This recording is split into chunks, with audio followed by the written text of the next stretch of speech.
11 giugno, San Barnaba Apostolo. È il 162esimo giorno dall'inizio dell'anno, ne mancano 203 al termine. Il sole sorge alle 5:23 e tramonta alle 21:02. La luna si leva alle 2:18 e tramonta alle 15:13.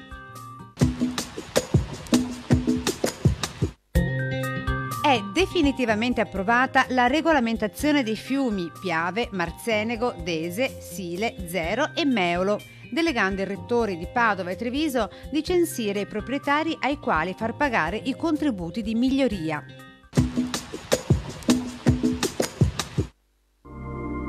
Le previsioni per domani: in prevalenza sereno, poco nuvoloso, a tratti parzialmente nuvoloso dal pomeriggio, precipitazioni assenti salvo isolati rovesci o temporali al pomeriggio sera sulle zone montane e localmente anche pedemontane. Temperature massime in lieve aumento, minime senza variazioni di rilievo.